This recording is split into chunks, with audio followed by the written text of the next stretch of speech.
నాకు దేవుడు ఏం చేశాడు, నాకు దేవుడు ఏం చేశాడు, నాకు దేవుడు ఏం చేశాడు. ఈ మాట ఎవరి దగ్గర నుంచి వస్తుందో చెప్పనా? ఎవరి నోట గుండా వస్తుందో చెప్పనా?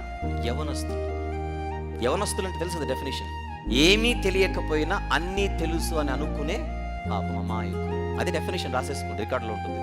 అంటే ఇది ఎట్లుంటుంది అంటే వీళ్ళకేం తెలియదా అంటే అబ్బే తెలుసు అని చెప్తాం. అన్ని తెలుసా అంటే అబ్బే తెలియదు అని చెప్పాలి. అంతే, అది ఆ ఏజ్. అది వీళ్ళకు తెలుసు అని చెప్పడానికి లేదు, తెలియదు అని చెప్పడానికి లేదు. మేము తెలిసి తెలియని వయసులో ఉన్నామన్న జ్ఞానం ఉంటే తెలిసి తెలియని మాటలు మాట్లాడు. నువ్వు చూసే శరీరాన్ని చేసిందాయన, నువ్వు లోపల కలిగి ఉన్నటువంటి ప్రాణాన్ని ఇచ్చిందాయన. ఈరోజు ఏముంటే నేను శరీరం అంటున్నారో, ఏముంటే నేను శవం అని పిలవట్లేదో, ఆ ఉన్నదే ఆత్మ అయితే ఆ ఆత్మనిచ్చిందే ఆయన. ఇంకేం కావాలి? ఈ మూడిటి కంటే గొప్పది నీకేం కావాలో చెప్పు. అసలు మనం బ్రతకడానికి ఏమైతే అవసరమో ఆ అవసరాలన్నిటినీ ఇచ్చుచున్నదే దేవుడు కదా. నాకేం చేశాడంటే వెంటి దరిద్రంగా